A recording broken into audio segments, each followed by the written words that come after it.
dumako na tayo kung sa salitang achievement. Eto na po, pakinggan nyo po. Si Isko Moreno, bago na naman pong achievement ng Pangulo. Pakinggan nyo.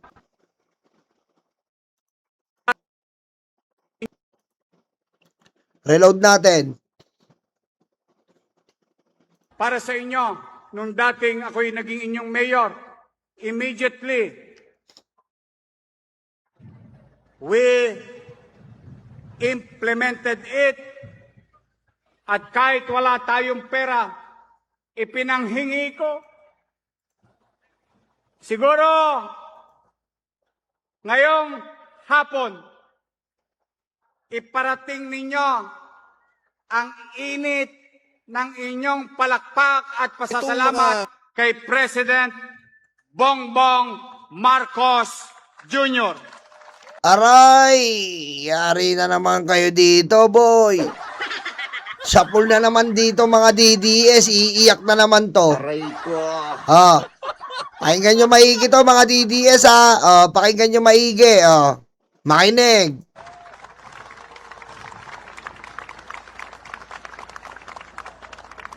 Nakadali ako, maling anda, 500 million pesos para itayo ang pamantasang lungsod ng Maynila College of Allied Health Sciences Building.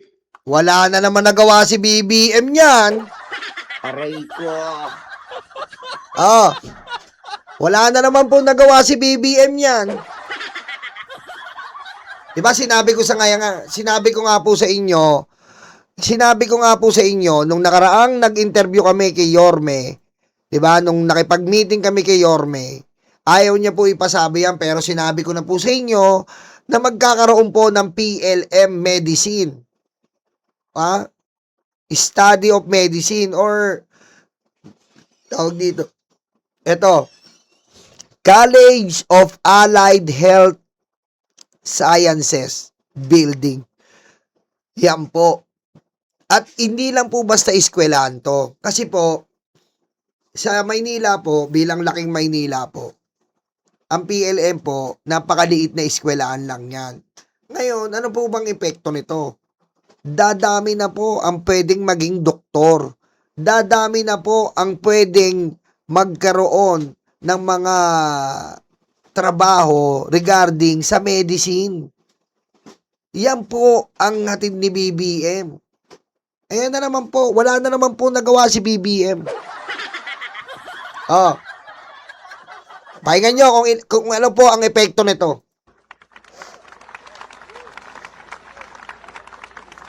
Ano ang halaga nito sa sinasabi ko sa inyo?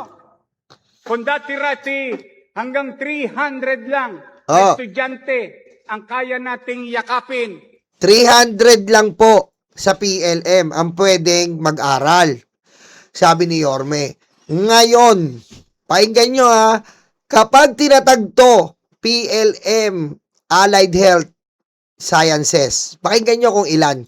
Sa PLM Intramuros, ngayon, kaya na nating akapin 5,000 students, future doctors and nurses, and all other allied health sciences.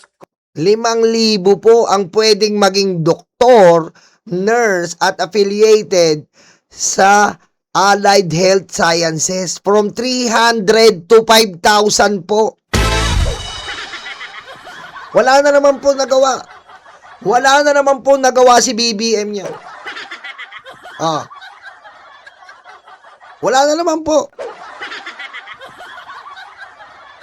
From 300 to 5,000 po ang pwedeng maging doktor, nurse. 5,000 po. Biro nyo, laking tulong yan.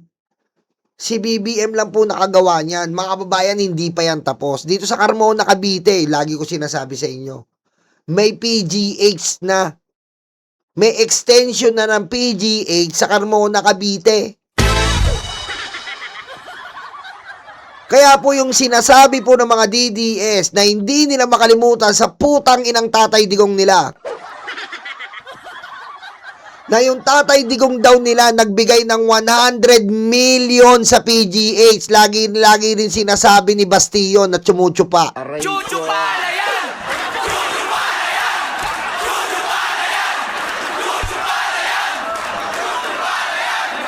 Aray ko. Di ba? Pinagmamalaki nila yung 100 million ni Digong. Eto po mga kababayan, PGH mismo ang itatayo ni BBM. Oh. Anong sinabi ng 100 million mo?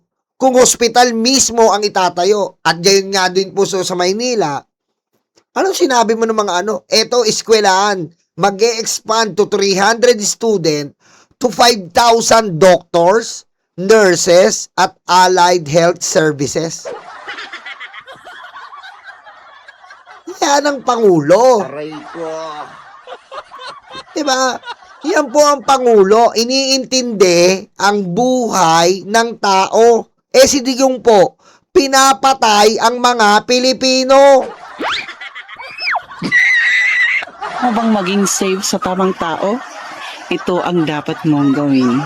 First step, second steps, helmet. Sabi nanay ko, hotdog, ang binili mo potlong, tapos nagreklamo nanay ko, nagalit ka?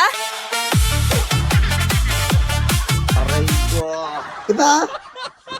Eh, yan po ang atin sa atin ng Pangulong Bongbong Marcos. Wala eh.